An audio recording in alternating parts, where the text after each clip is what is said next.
this mission, Uddhava came to Vrindavan and first met Nanda Maharaj and Yashoda Mata.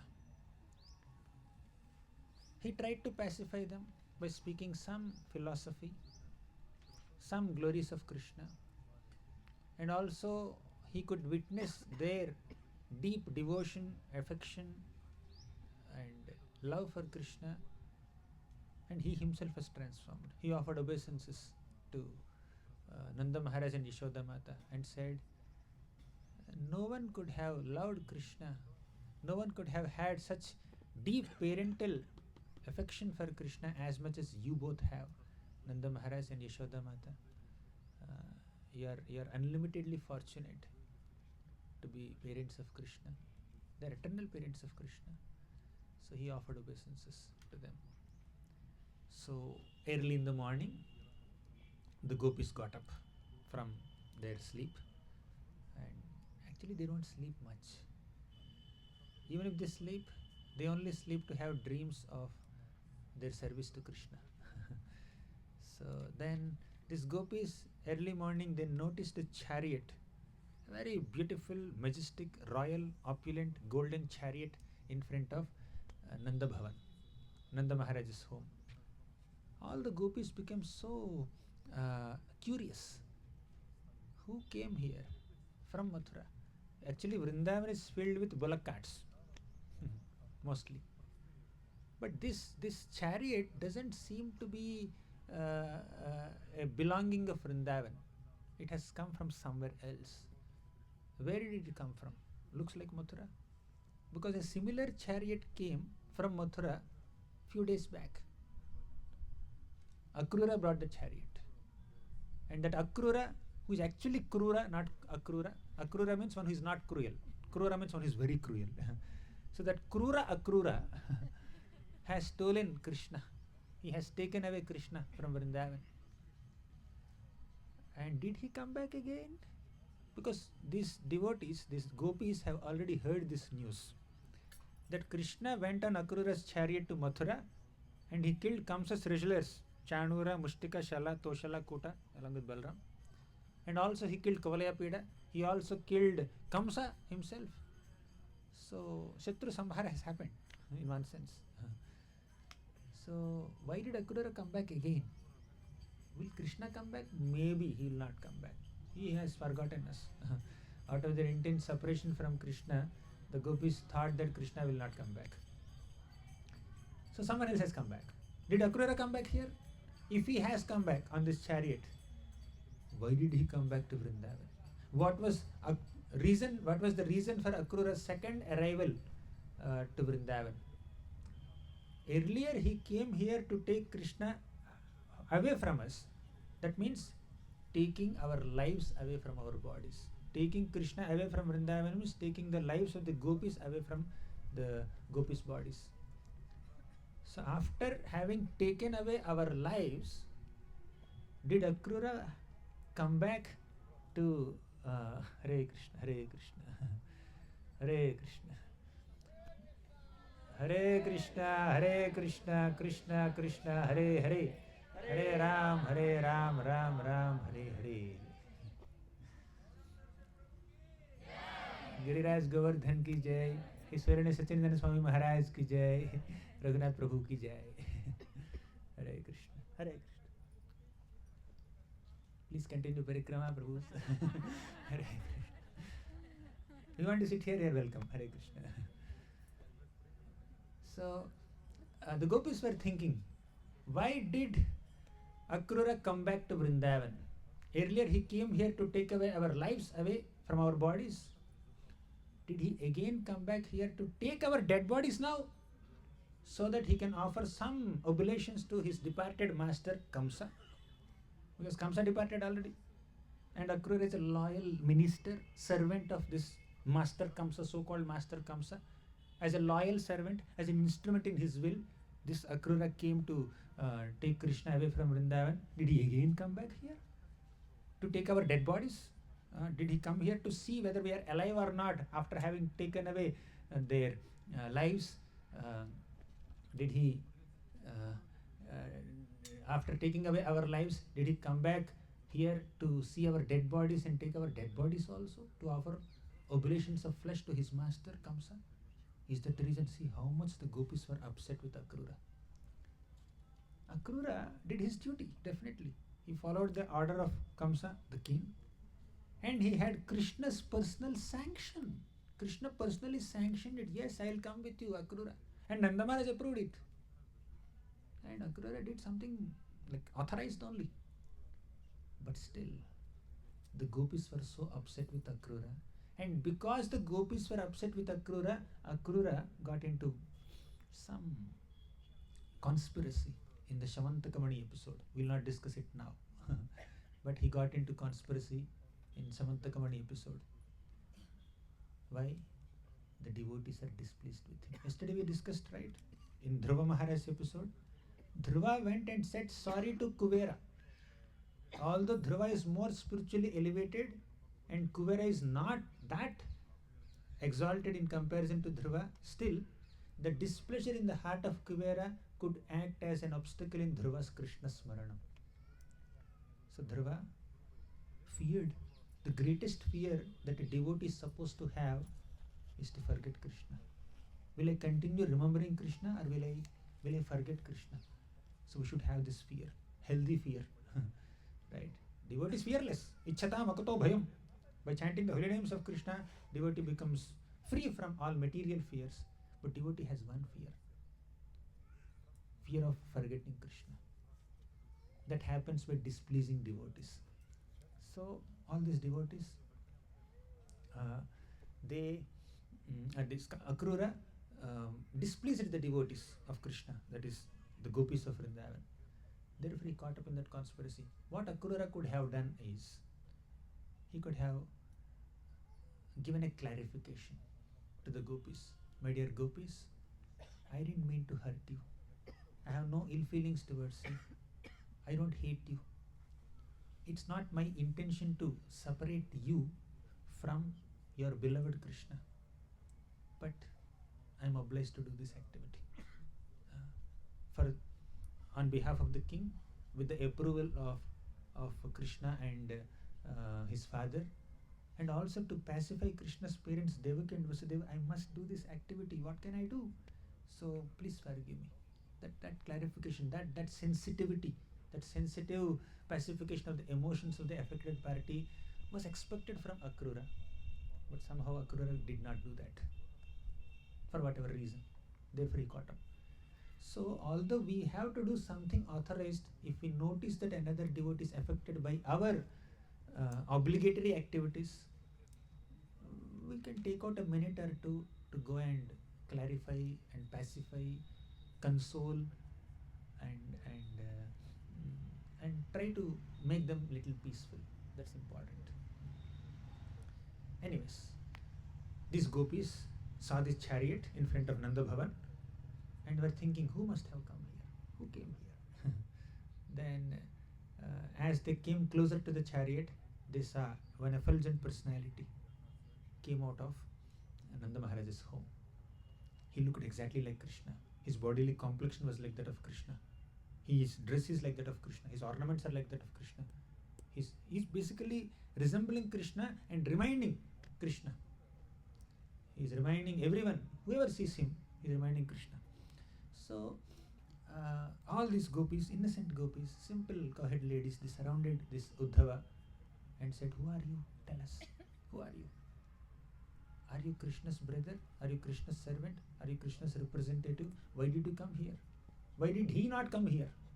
Did he send you just to pacify his parents and all of us, console, just so that officially or externally to give an impression to everyone that he still cares for his old parents and previous friends?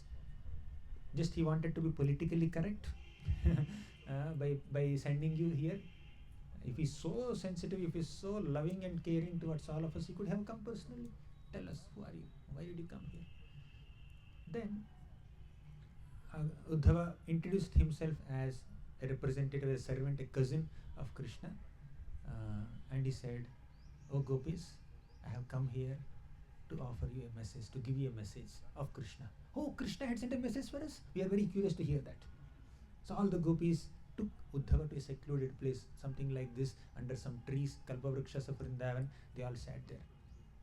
And Uddhava understood. All these gopis are very exalted devotees of Krishna. They love Krishna so much and Krishna loves them so much. So Uddhava is one man amidst hundreds of women, gopis. He sat there with so much respect from a distance. So with great respect and reverence towards their exalted devotional position, Uddhava sat there and slowly opened the letter and started speaking. Right?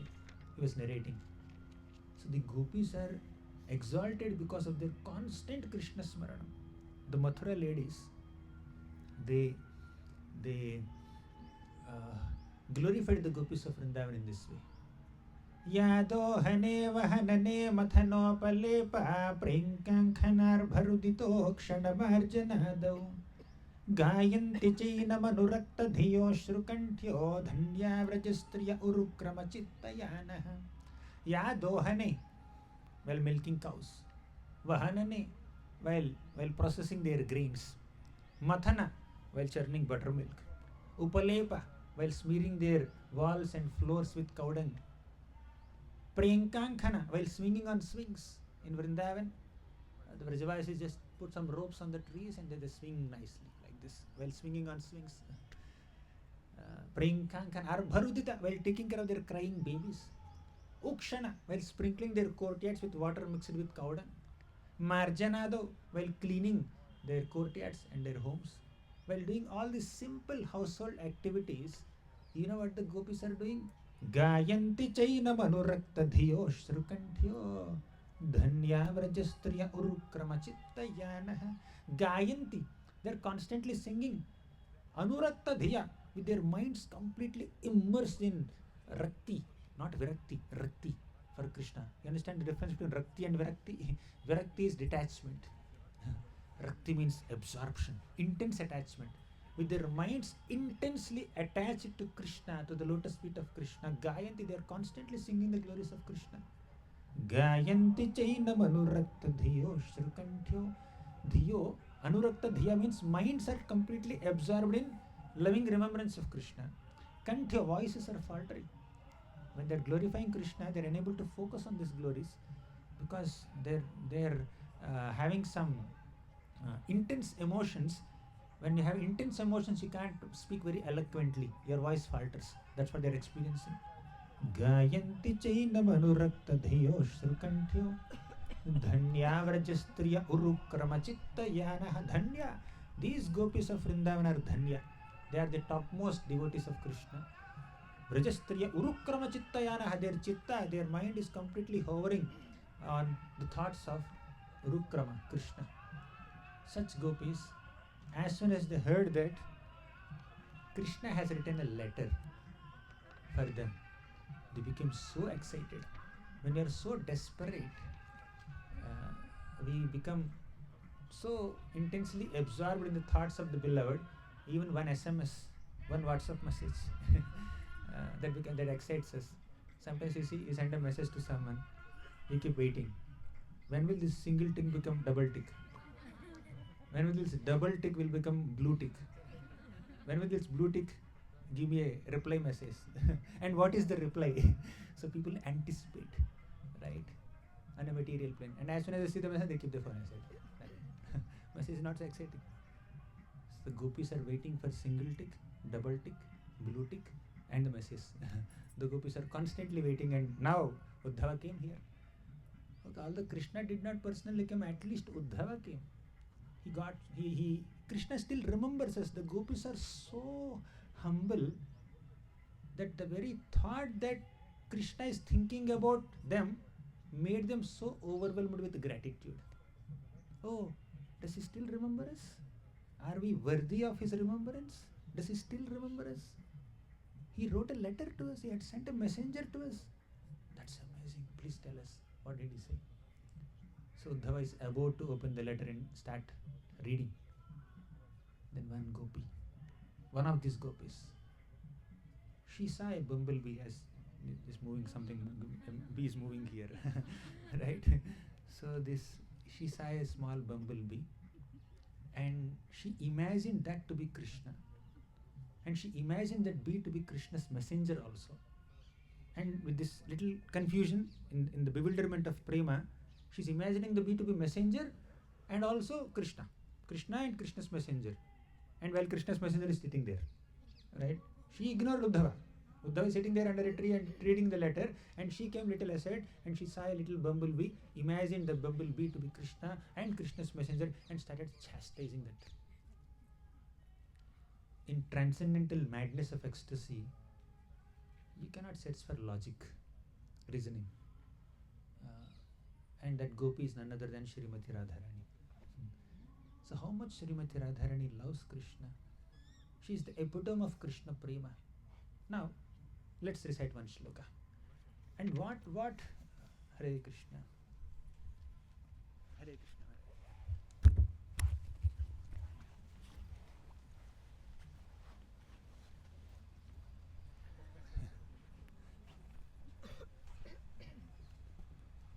Hare Krishna. Maharaj, with your blessings. If someone can offer a chair to Maharaj, I'll be more comfortable.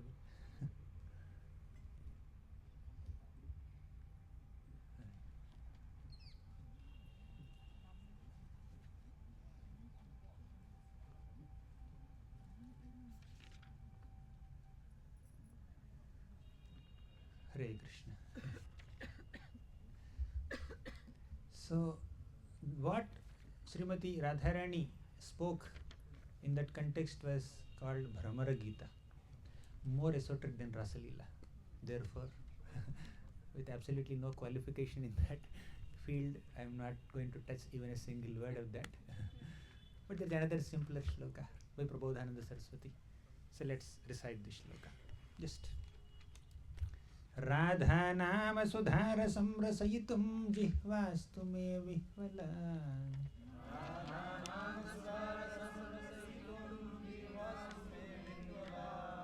Radha nama sudhara samrasayitum jihvastu me vihvala.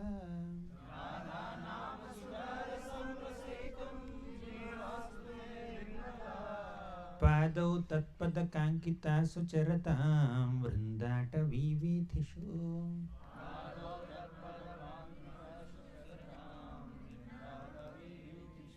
Padau tatpada kankita sucharatam vrindata vividhishu.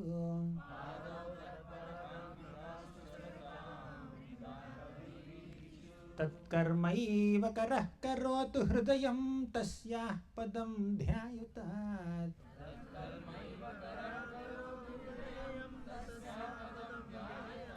Tatkarmaiva karah karotu hridayam tasyah padam dhyayatat.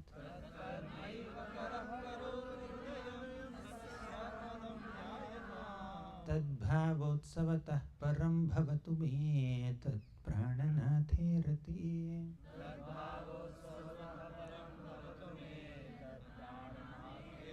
Tadbhavotsavatah param bhavatu me tat prananathe rati.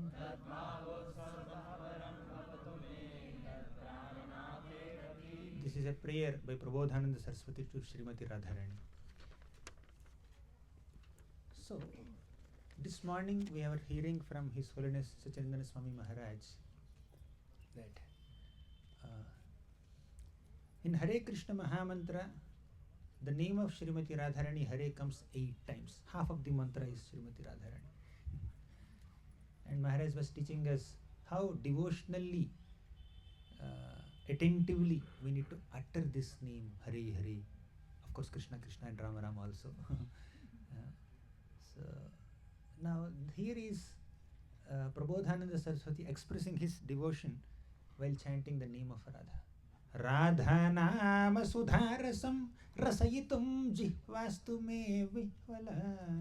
When I chant the name of Srimati Radharani, let the jihva be vihvala, means the tongue and the heart, of course, ultimately, should become overwhelmed with the opportunity, should become overwhelmed with the gratitude for the opportunity to chant the name Hare Krishna, Hare Krishna. Jihvastu me vihvala. So the utterance of the name Radharani will overwhelm a devotee with devotion and gratitude. Second line, if you see, Padau tatpada kankita sucharatam vrindatavi vithishu. Padau tatpada kankita sucharatam. All the Vrindavana Vithis, Vithi means the pathways of Vrindavan, Vrindatavi Vithishu, they are traversed by Srimati Radharani. And when we are walking in Vrindavan, we should remember that we are walking in a pathway Srimati Radharani has walked. And that thought, and that fact, not this thought, the fact should overwhelm us with gratitude. Right? Padau tatpada kankita sucharatam vrindatavi vithishu. All the vithis means streets or pathways of Vrindavan are dedicated to the divine footprints of Srimati Radharani. Srimati Radharani walked in the streets. Padau tatpada kankita sucharatam vrindatavi vithishu. Third point. Tatkarmaiva karah karotu hridayam tasyah padam dhyayatat. Tatkarmaiva karah karotu. So let me do her karma only. Karma is not fruitive baggage here. Karma means activity. Tat karma means her activity. What is her activity? Service to Krishna. And as devotees of Krishna, we are under the umbrella of Srimati Radharani's protection, and we need to assist Srimati Radharani in her devotional service to Krishna. Whatever little devotion that we have, whatever little Krishna bhakti we have, is just a small fragmental part of Srimati Radharani's unlimited devotion for Krishna. Right? So, whatever karma we do, karma means activity, devotional activity we do, is just our humble attempt to assist Srimati Radharani in her service to Krishna through our Guru and Vaishnavas. Right? Now, Krishna said in the Bhagavad Gita, Mat karma krin mat paramo mat bhaktaha sangavarjitaha nirvairaha sarva bhuteshu yaha samameti pandava. So what does this mean? Mat karma krin mat paramo. Mat karma, do my marka, my karma, my activities. What is Krishna's activities? That is devotional service. Like you see, there are three types of karmas. Punya karma, papa karma and bhakti karma. Punya karma means pious activities that people perform to go to upper planets, higher planets. Papa karma means impious activities or sinful activities that take people to hell. Bhakti karma means devotional activities. That's what Krishna said in the 11th canto, 11th chapter of Bhagavad Gita, 55th sloka.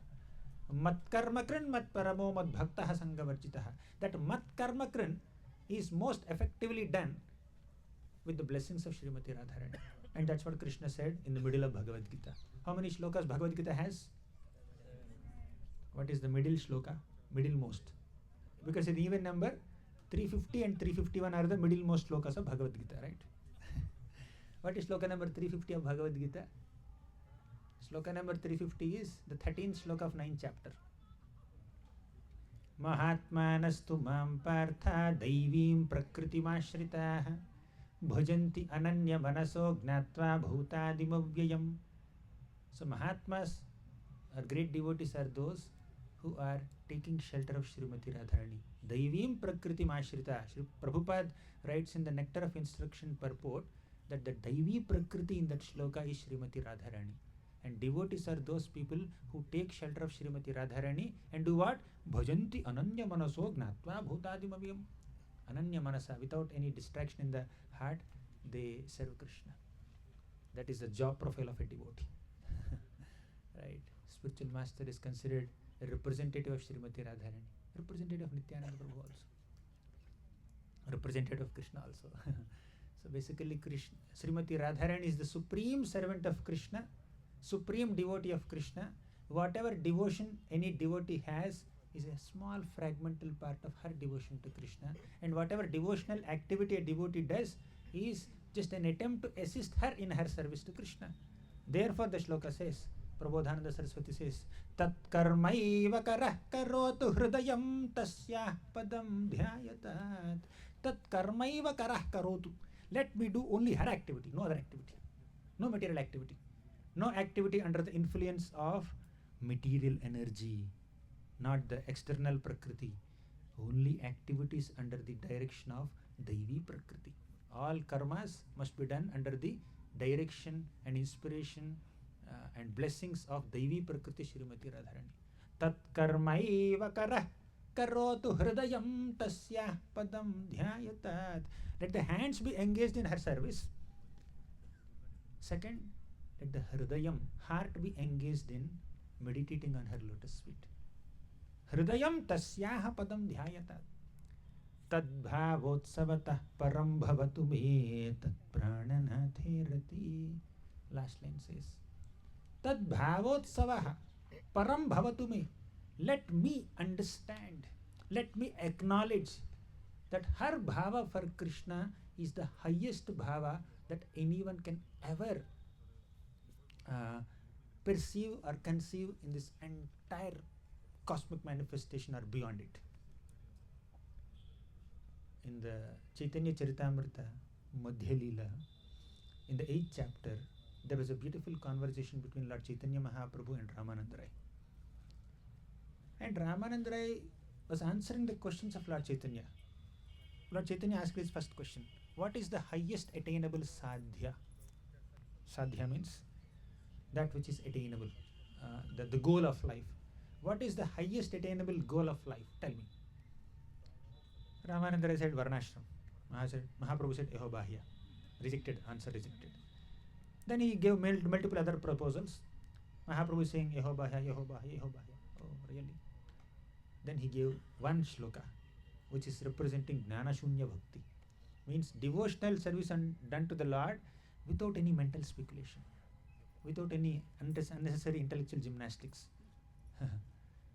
The shloka that he quoted from Srimad Bhagavatam is Gnane prayasamudapasya namanta eva jivanti sanmukharitam bhavadiya vartaha sthane sthitaha shrutigatam tanuvan manobhir ye prayaso jita jitopyasita istrilokyam.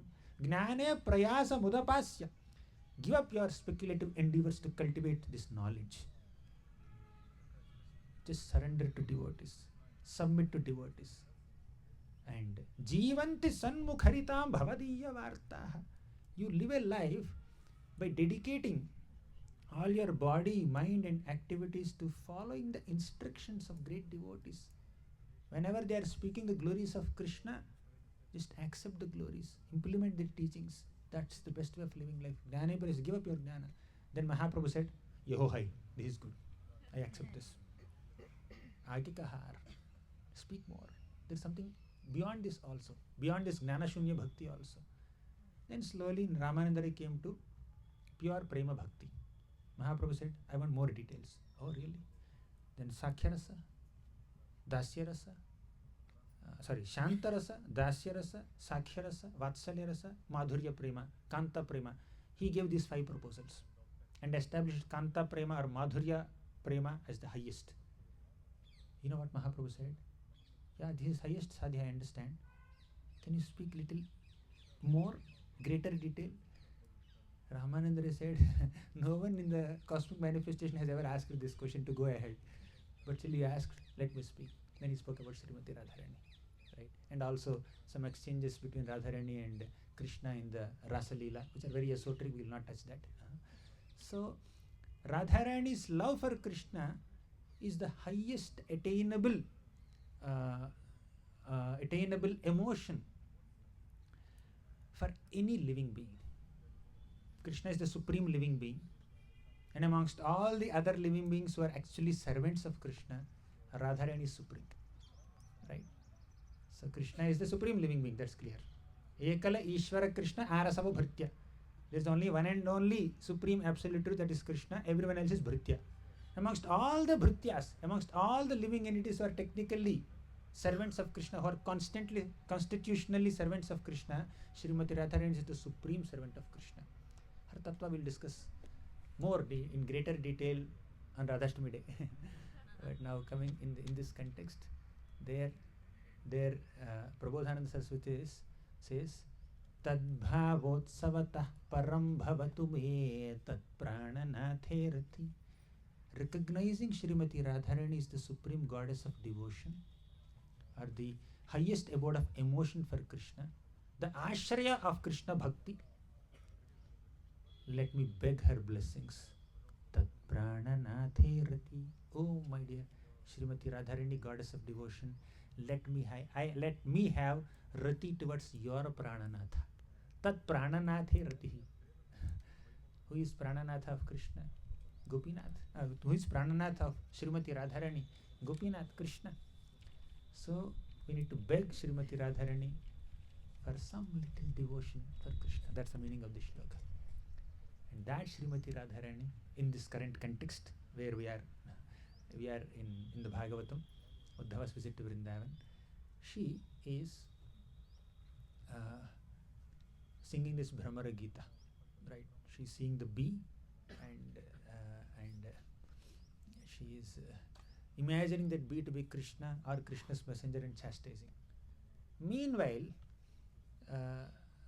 our Uddhava is narrating Krishna's letter to the Gopis. And finally, Sukadeva Goswami focuses the camera into Uddhava's letter, actually Krishna's letter. Uddhava is reading. Very, very important point. Uddhava, when he read this letter, the initial few shlokas of this letter are discussing pure jnana, apparently. What did Krishna say? Just like something similar to Chatushloki Bhagavatam. What did Chatushloki Bhagavatam say? One shloka. All the after that, all the elements enter into the Yatha Mahanti Bhutani Bhuteshu Chavaseshvanu Pravishtanya Pravishtani Tatha Teshvanateshvaham.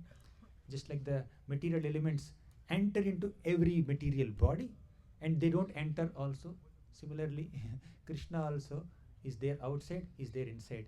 Oh Gopis, I am there inside you, I am there outside you, I am everywhere. So this kind of gnana, gymnastics that Krishna is speaking in this letter that Uddhava wrote. Earlier, when in the Rasa Leela, before the beginning of Rasa Leela, when Krishna played his flute under Vamshivat and called all the Gopis, the Gopis said, we have come here to serve you. Then Krishna spoke some instructions on karma and told them, go back. Now in this Uddhava's letter, Krishna is speaking some instructions on jnana. So how can Gopis accept any instructions of karma or jnana? So they rejected. So in this letter, Krishna is writing some shlokas that apparently give some kind of jnana kind of message. But Acharyas write deeper meanings to these lessons, to these shlokas. There is an external meaning which is in the jnana flavor. There is internal meaning which is not just in bhakti flavor, which is in the deepest form of bhakti, madhurya prema flavor. Right? We will not discuss both. We are just discussing one important point here that Acharyas have highlighted. Even in the most confidential communication that has ever happened between Krishna and his beloved Gopis, with Uddhava as the messenger, medium of communication, there is philosophical discussion. So Bhagavatam takes every single step and care so that the readers don't become sahajiyas. While reading Bhagavatam, there is no scope of becoming a sahajiya. Because there is constant philosophical discussion everywhere in Srimad Bhagavatam.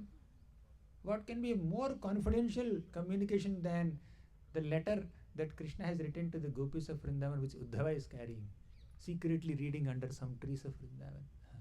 That's very confidential, but there is a lot of philosophical discussion. One who has the capacity and ability and eligibility to appreciate this rasa can get the deeper and inner meanings of those slokas in line with the acharyas. But those who read externally, they will only get that external meaning. Even while concluding Bhagavatam also, Sukadeva Goswami spoke some jnana. In the beginning of Bhagavatam also, Sukadeva Goswami spoke some Jnana. In the middle also there is a lot of Jnana.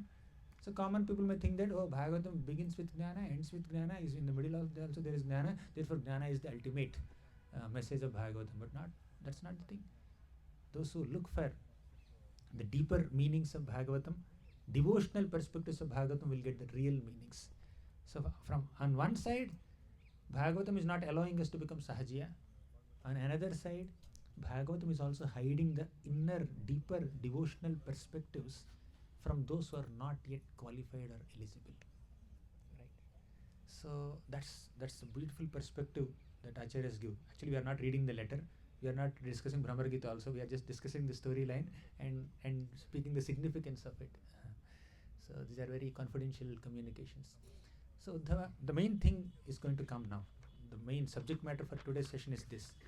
After Uddhava witnessed that intense display of love for Krishna as demonstrated by the Gopis, his heart got even more softened and transformed. So Uddhava started reading that letter. In that letter, Krishna spoke a lot of philosophy, and then he made another statement saying that, my dear Gopis, I created this situation of separation between us to intensify your love for me, to intensify your absorption in me. I'm like that. Actually, in the middle of Rasa Panchadhyaya, when Krishna disappeared from the Gopis and he manifested again, all the Gopis surrounded him and had a questionnaire. They gave him a multiple choice question, an MCQ with 3 options, A, B, C. Let's call 1, 2, 3. The Gopis said, Krishna, we know there are 3 kinds of reciprocators. We'll tell number 1, number 2, number 3.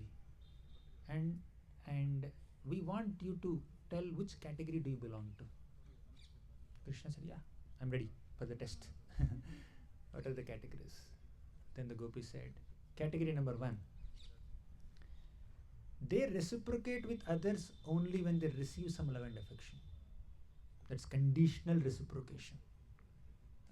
They are motivated lovers. When they receive some love and affection, they reciprocate with love and affection. There is some motivation there. Second category, unmotivated lovers. Even if they don't receive any love and affection, still they selflessly offer love and affection to others. Second category of reciprocators. Then third category, they're neutral. Whether they receive love or not, they're neutral. They're indifferent. They don't reciprocate with anybody. They're in their own world. 3 categories. Which category do you belong to? Krishna. A, 1, 2, 3. Krishna said none of the above. I belong to 4th category. 4th category. We never put in the question. You change your question paper. So the 4th category I will dictate. I belong to that category where the reciprocator purposely doesn't reciprocate with the beloved to increase their longing for him. I purposely keep my devotees in separation, in pangs of separation, apparently not reciprocating with their love and devotion and longing and appeals, only to intensify their remembrance, intensify their love. And I enjoy that intensified love. I belong to the 4th category.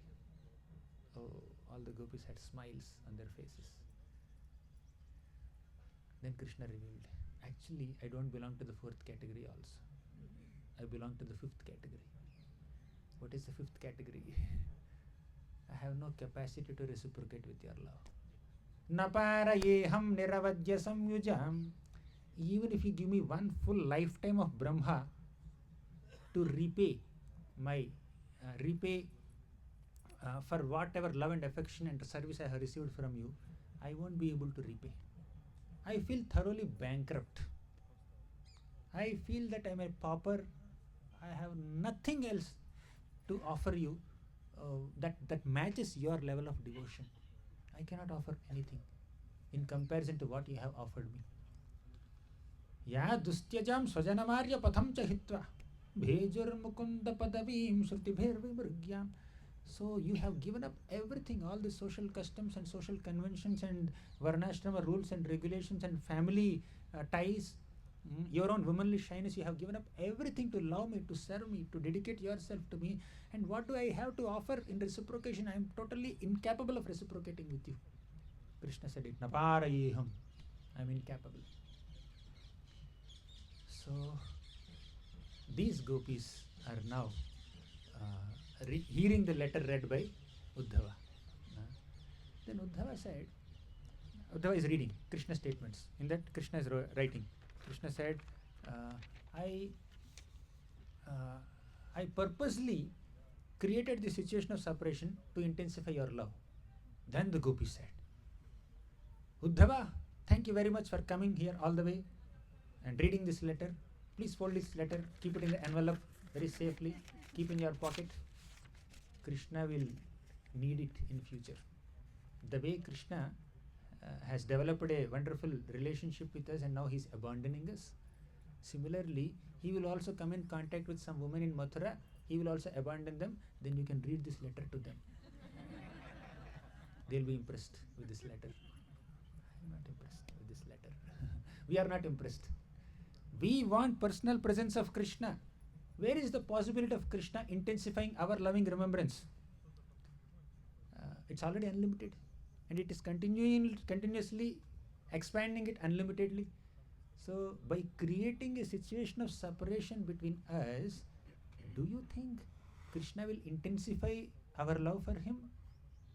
No, he will do something else. He will accomplish something else through this. What is that? Our death. So, when the agony or when the anguish or the pain of separation in a person increases for the beloved, they will only die. Krishna will cause our death, and he will incur the sinful reaction of killing women. That's what the gopis said. Then, anticipating this kind of reply from the gopis, Krishna wrote another shloka in the letter already. Uddhava said, hey, I did not complete the letter yet. Ruko. Stop. Let me read the next line. Then Krishna said, it's an apology. He said, I'm sorry, I have some responsibilities in Mathura, because of which I am unable to come in front of you.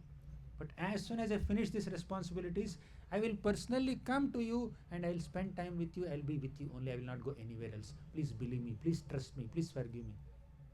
Then as soon as these gopis heard that Krishna is going to come physically, personally, then they became excited. They became happy. Okay, thank you very much. This is what we want. So when Krishna spoke to the Brahmana Patnis left everything and came to Krishna. And Krishna said, no, you cannot come like this. You cannot leave your parents and your husbands and your family members. You should go back and serve them. Shravanat, Darshanat, Dhyanat, Mai Bhavonu Kirtanat, Natatha Sannikarshena Pratiyata Tato Grahan. You will be in connection with me through Shravana, through Kirtana, through Smarana, through Dhyana, through Archana, not by physical proximity. Go and do Shravan, Kirtan, Smaran, Vandan. And all the simple ladies of this Brahmana ladies, they said, yes, we will go back and do Shravan, Kirtan, Vandana, Dhyana, etc. Same shloka Krishna repeated in front of the gopis. Gopis said, no, we will not do Shravan, Kirtan, Smaran, Dhyana. We want your personal presence. They are at a different level, different platform only. And the sadhakastas we can only appreciate and then offer obeisances and we'll continue our Shravan, Kirtan, Smaran, Dhyan. Right? Knowing that there's a lot of gap. Bhurijan Prabhu was saying, whenever you notice this gap, you should become humble. Sometimes we think that we are so exalted devotees, right? Even Uddhava had some slight tinge of feeling like that. I'm exalted devotee. And Krishna is making him believe that, yeah, there are more exalted devotees in Vrindavan, go and witness their devotion. So, the gopis are pacified with this last statement made by Krishna. But still, the gopis came and looked in the direction of Mathura and they are just praying to Krishna. Let's see the gopis' prayer to Krishna.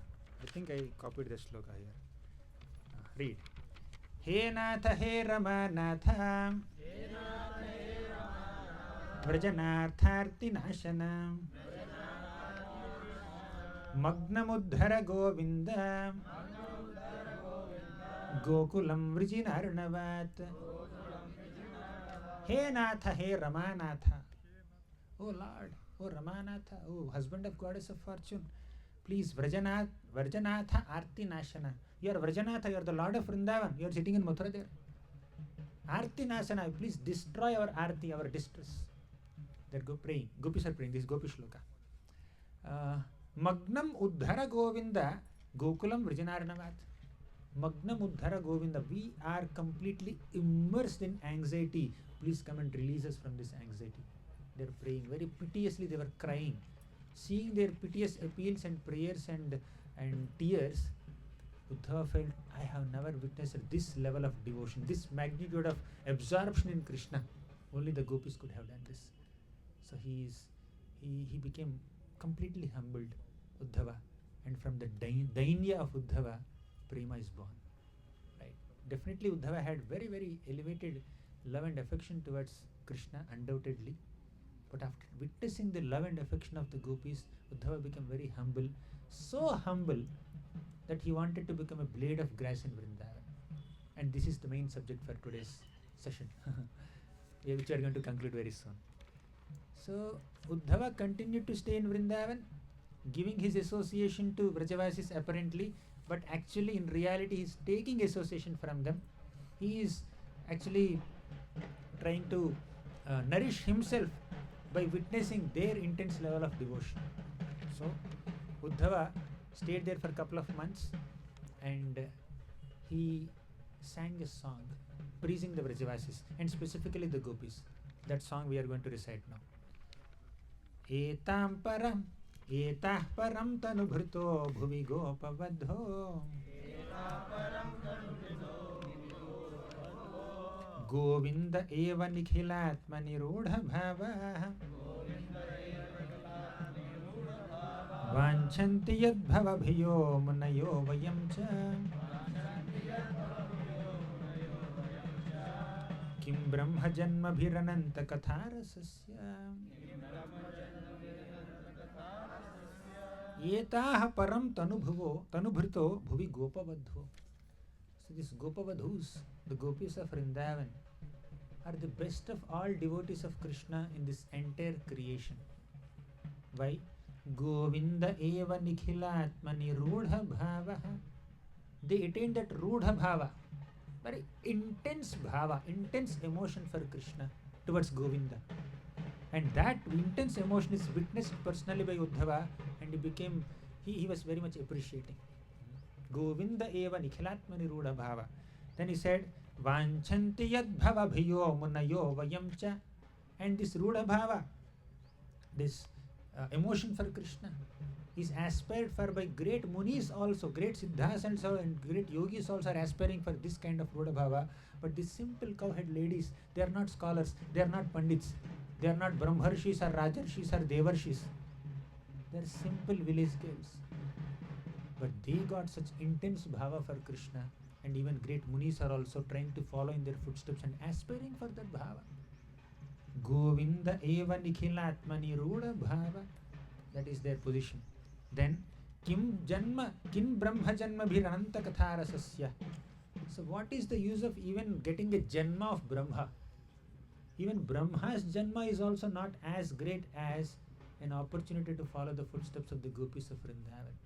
And Lord Chaitanya Mahaprabhu appeared on this planet to introduce us to that intense devotion of the Vraja Bhakti, Vraja Prema, especially the Gopis, right? But we can develop a tinge of that, at least appreciation for that by Ananta Katha Rasasya, by absorbing ourselves in the unlimited glories of Krishna and discussing the pastimes of Krishna. Sravanam gives us entrance into an appreciation of that Rudha Bhava. So we cannot prematurely or immaturely enter the inner and very esoteric and elevated realms of Vraja Prema or Gopi Bhava without having sufficient qualification. But all these descriptions in Srimad Bhagavatam are there only for us to develop that appreciation, and when we are qualified, Krishna will bestow that. At this moment, our priority is to be attentive in chanting the holy names of the Lord. I start by Sachinandan Maharaj several times throughout the everyday Japa talks. And it did not stop there. So one more shloka is there. आसामहो चरणरेणुजुषामहंस्याम् वृन्दावने किमपि गुल्मलतौषधीनाम् यादुस्त्यजां स्वजनमार्यपथं च हित्वा भेजुर्मुकुन्दपदवीं श्रुतिभिर्विमृग्याम्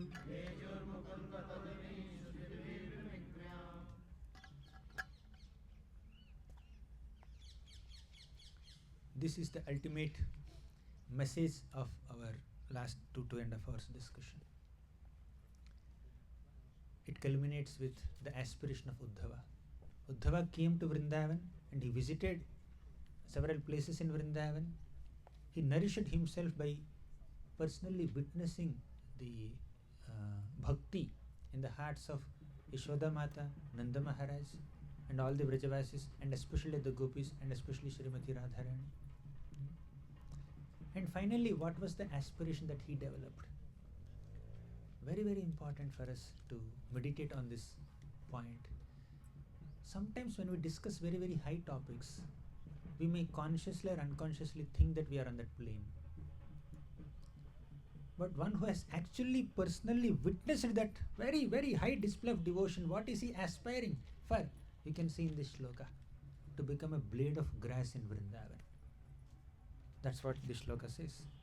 Etah param tanubhrut. Oh, not this. Asamaho charanarenu jushamaham. Aho. Means, alas, what a great fortune that I have witnessed such a intense display of love for Krishna in the example of Gopis. Charana renu jushamaham syam. All I want is their charana renu, the dust from their divine lotus feet. After witnessing the Gopis, Uddhava did not think that I am another Gopi, or I also have that bhava. Similarly, sometimes contextually, situationally, when we discuss some of these topics, we should not think that we are on their level, but we should understand, we should follow the footsteps of the great soul, Uddhava. He says, Asamaho charana renu jushama hamsam. All I aspire for is dust from the lotus feet of these Gopis. But I am a great prince. Apparently, I am a great prince from Mathura city, and these Gopis are simple cowherd women. If I go and ask them, can you please give me some dust particles from your lotus feet? I have developed so much of respect for you, and I want to develop a drop of devotion that you have for Krishna. And I thought that by accepting dust from your lotus feet, I will be able to get that little drop of devotion. Can you please give me your dust? The Gopis will say, no, we don't have much devotion. Let's run away. So they will not give. You are such an exalted prince. You are personal associate of Krishna. We got association of Krishna only for a decade. You got for a century. So you are more exalted. They will just run away. Then Uddhava had a plan, master plan. I will become a blade of grass in Vrindavan. Then, without even asking, when they stamp on me, I will get. So we are sitting on these mats. Under these mats, there are so many small creepers or small blades of grass. So Uddhava wanted to become like that. Vrindavane kimapi gulmalata ushadhinam.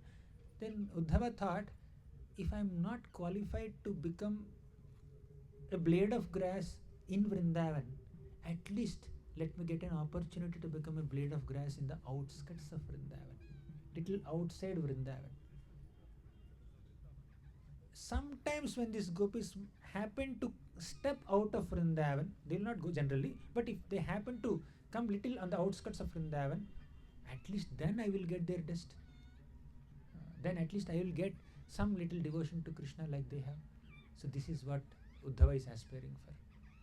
See the humility. See the extent of humility of Uddhava. Vrindavane kimapi gulmatalatausha. And next he says, what is the glory of the Gopis? Ya dustyajam swajanamarya patham chahitva. Dustyaja means extremely difficult to give up. What is difficult to give up? In those days, swajanam, one's own relatives. Arya patham, the code of conduct of civilized people. Varna dharma or ashrama dharma, whatever social customs, very difficult to give up. But they have effortlessly given up. Ya dustyajam swajanamarya patham chahitva. Hitva, they have given up. For what? For Govinda, see the last line. Bhejur Mukunda Padavi. They attained Mukunda Padavi, the lotus feet of Lord Mukunda. Sruti Bhir Vimugyam, even the personified Vedas also pursue this goal of taking shelter at the lotus feet of Krishna by following the footsteps of the Gopis of Vrindavan. Therefore, we have Shrutichari Gopis. So, Shrutis which we are studying and unable to understand, they are trying to follow the footsteps of Gopis. And Uddhava is trying to become a blade of grass to get their test from their lotus feet. So how can an immature sadhaka think that I can also become gopi? Or I am also like that, I have that feelings. One cannot prematurely or immaturely imagine oneself to be on such a high plane. Understand what Shrutis are saying, what Uddhava is aspiring for, what Brahma is aspiring for. After Brahma Vimohana Leela, Brahma says, very beautiful, he says, Aho bhagyam nanda gopa vrajokasam yanmitram paramanandam purnam brahma sanatanam.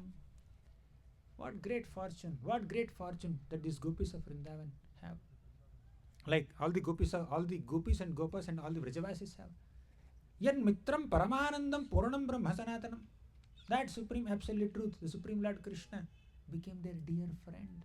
Mitram, he became their mitra. What great fortune. Then Brahma also asked, can I become a shrub or herb or something in Vrindavan so that I can get dust from their lotus feet? You know what Krishna did? He kept silent. He did not speak a single word. Brahma, you are asking to become a blade of grass in Vrindavan, or a shrub or a herb or a creeper in Vrindavan? Do you think you are qualified for it? Krishna is just silent. And Brahma understood Krishna's silence in his own way. Maybe Krishna thought I am not qualified for this privilege. I am not aspiring. I did not say I want to become a gopi or gopa or play with Krishna. I am only saying I want to become some blade of grass or something in Vrindavan, but Krishna is silent. I am not qualified for that also. Fine. Brahma left.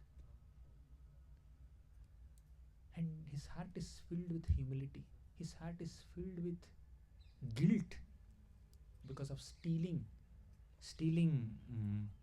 the cowhead boys and calves from Krishna and creating separation between Krishna and his beloved Vrajavasis. At least, although from one perspective Indra's offense is much more grave than Brahma's offense, Brahma just wanted to play some trick for a minute. That's all. But that little trick or that little test that he wanted to conduct created 1 year of separation between Krishna and his devotees. But Indra had a more malicious intention. Indra wanted to destroy all the Vrajavasis. But that pleased Krishna more because that gave Krishna an opportunity and Vrajavasis an opportunity to come together. 7/24 they are under Govardhan. So Krishna and all the Vrajavasis were brought together by Indra's mistake. But Krishna and the Vrajavasis were separated by Brahma's mistake. Brahma felt guilty, extremely repentant. He went back to his abode. He's unable to. By the way, Brahma's mistake is under the Yogamaya potency and Indra's mistake is under Mahamaya potency. Right? Brahma is a more elevated devotee than Indra, undoubtedly. In this there is no doubt. But sometimes, although a demoniac person or a devata acting demoniacally with a malicious intention tries to disturb Krishna's pastime, somehow it happens to be a source of pleasure for Krishna also. It's nice. That's Krishna's expertise. Although we don't intend to do some service, sometimes we may end up doing that service. That's our good fortune. Therefore, Krishna did not punish Indra. So Brahma went back to his abode and Brahma was feeling repentant, intensely repentant. Then Brahma came to a place called Antardvipa. In Antardvipa, Brahma intensely prayed. Oh Lord, please forgive me, please forgive me. He's meditating on the Lord. Then our Krishna came in front of Brahma. Earlier Krishna was silent, indifferent to Brahma. But now Krishna personally came in front of Brahma. in the form of golden Gauranga and said, now that you have great social status, you are little carried away by your high position as Brahma, the creator of the universe. In my next incarnation, actually Brahma desired for it. In the Lord's next incarnation, Brahma desired to be deprived of this social status and high position that made him little distracted from his emotion as a servant of Krishna. Right? So Brahma is Prajapatinam Abhivanditah Pati. Soham Samamnaya Mayah Chatur Tapomayah. There's a shloka in the second canto, 7th chapter. It says all the great Prajapatis and Manus and Saptarshis and the Devatas and Indra and everybody comes and offers obeisances to Brahma. And Brahma is so exalted that within one day of Brahma, the universal management changes 14 times.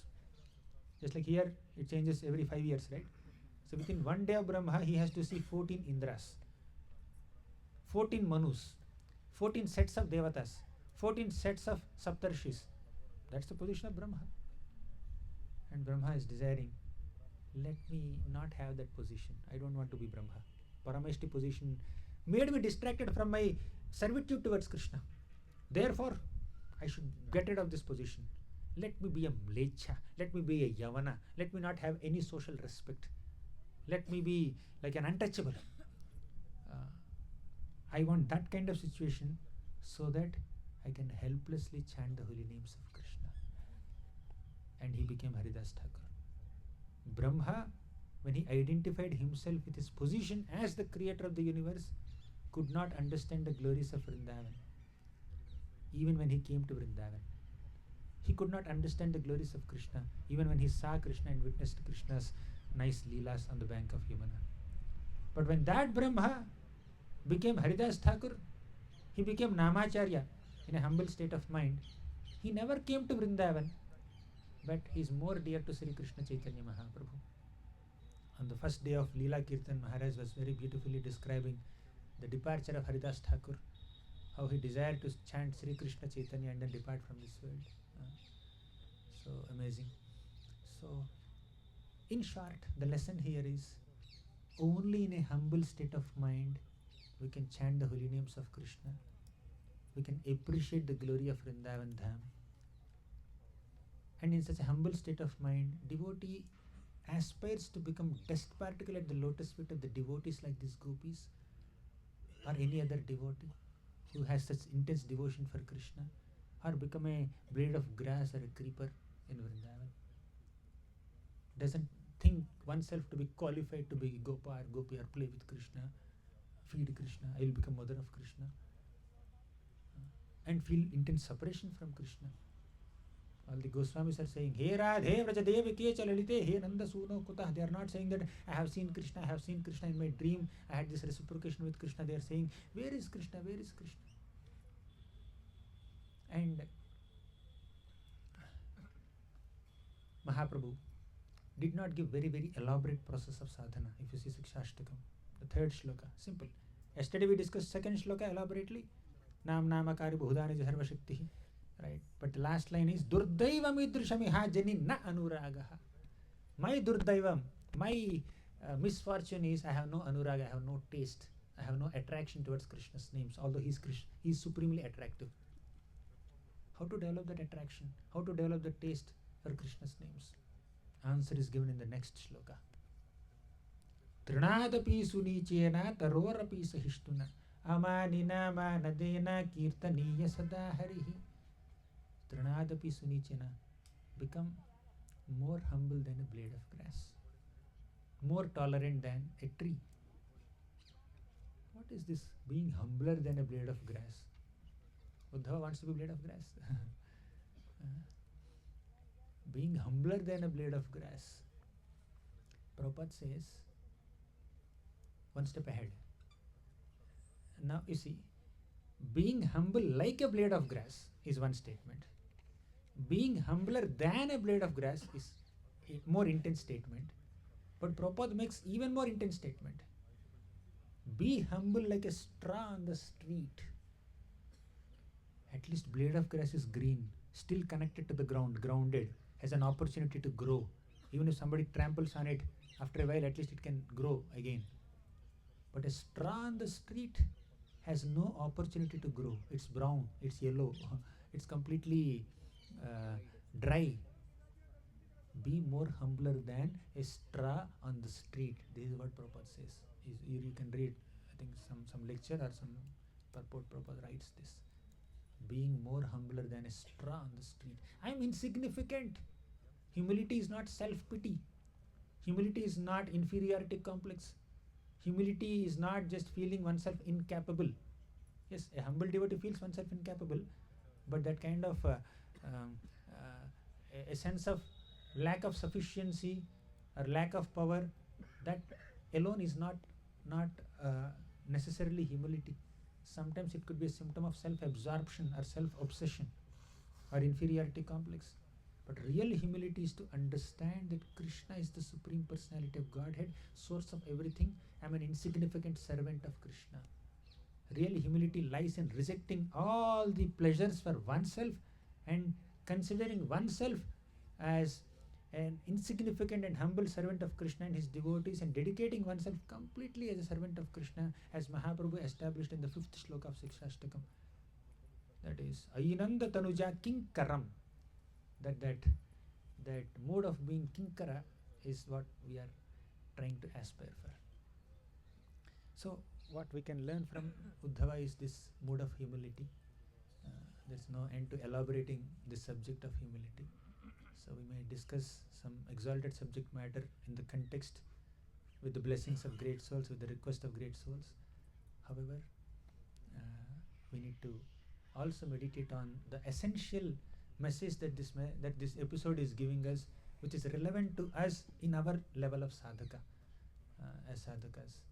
That is Uddhava's aspiration to become a blade of grass in Vrindavan, and Mahaprabhu's ultimate message, Tranadapi Suniche. What's the time now? 1:20. Oh, I went beyond time. I'm really sorry. Sorry. Maharaj, we have two Maharajas here. And Raghunath Prabhu, if you want to add anything, subtract anything, more reflections or corrections, Maharaj, I'll be grateful to hear a few words from you. Mike, does it go there?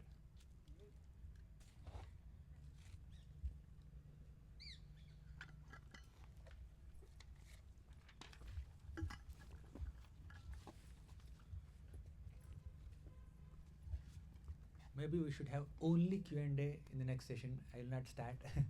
Next class only. If I start, I may not stop.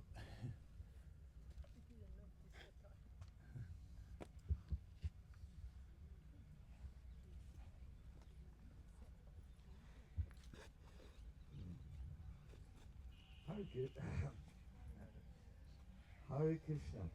This was a marathon. Oh, but very, very nice. I made a note here about one thing, and I have a question about something else.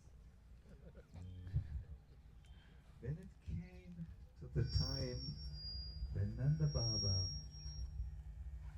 and the Brijbasis wanted to return to Vrindavan, at that time this discussion took place, which you have given. Let us see, there's a storm in the mic here. Devaki and Vasudev wanted to have Balaram, who was, Vasudev wanted to have a Balaram there, but Krishna didn't want to go without Balaram to Vrindavan. And now Nanda Maharaj had two options. Would he take Balaram to Vrindavan and make Vasudev suffer, or would he allow Krishna to stay in Vrindavan and he himself suffered? And he decided to give pleasure to Vasudeva. Perhaps he thought Krishna was now with me for something like 11 years, so now Vasudeva's time has come. So during this time, something very interesting happened, according to Gopal Champu. When Nanda Maharaj left to go to Vrindavan, Krishna jumped on the chariot of Nanda Maharaj in an invisible Bhava Rupa. This is Vishwanath Chakravarti Thakur, and went to Vrindavan. Now the proof for the, and played in Vrindavan always with the Gopis in an uppercut way. Now the proof for this is found in a beautiful letter. As we know, Mother Yashoda always pined and cried for Krishna when he had left to Mathura. In fact, I heard once when Uddhava wanted to, who came as a messenger by Krishna, of Krishna, to Vraj, when he wanted to find where is Nanda Maharaj and Yashoda living, some residents of Vrindavan pointed to a channel of water, a channel of water.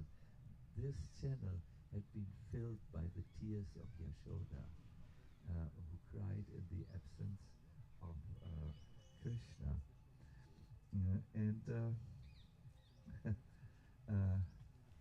But Krishna maintained that no, Mother, I am in Vrindavan.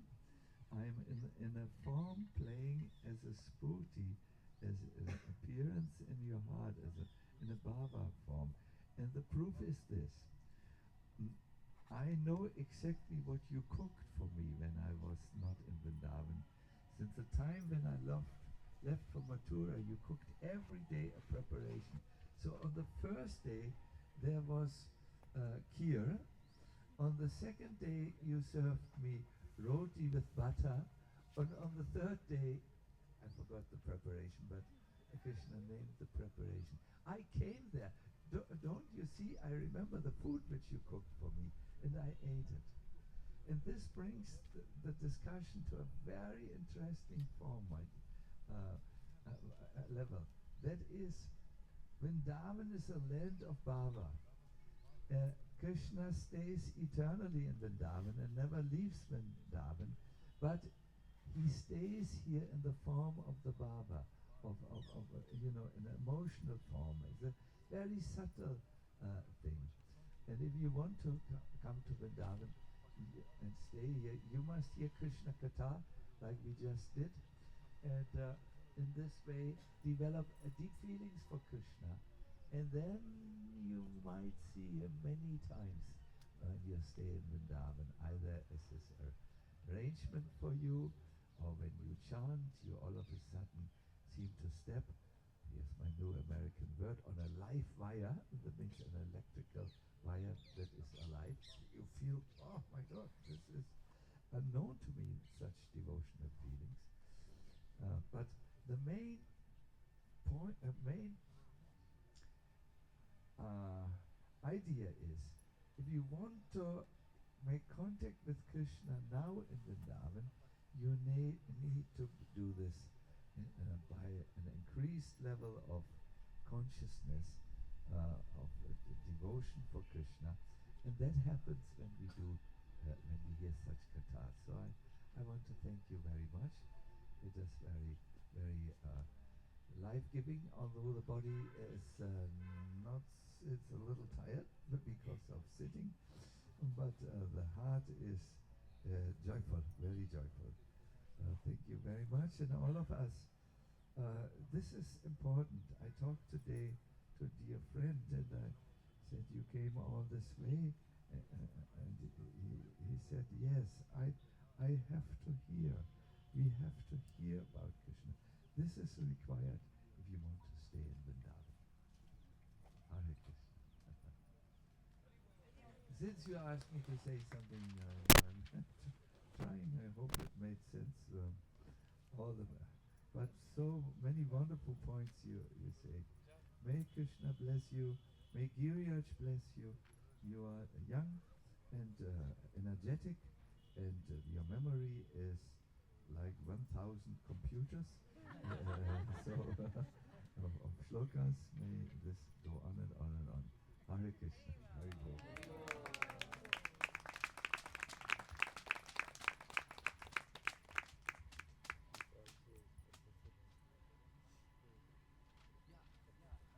Just very briefly, we see Vrindavan has exploded, or this night it will explode even more, in the celebration of Shivaratri, Mahashivaratri, I understand.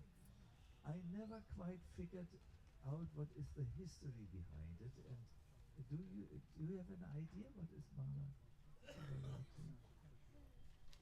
I don't. You out of shyness you don't want to say? Honestly. Honestly you don't know?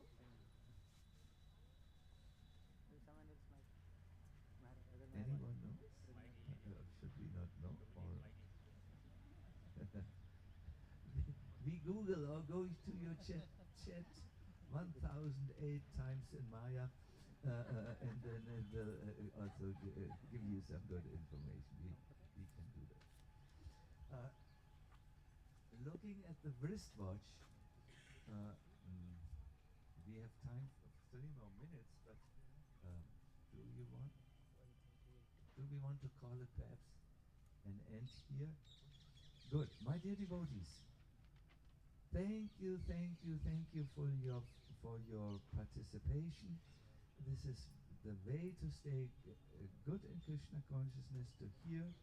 I think from my heart to our dear guests, our Maharaji has come, our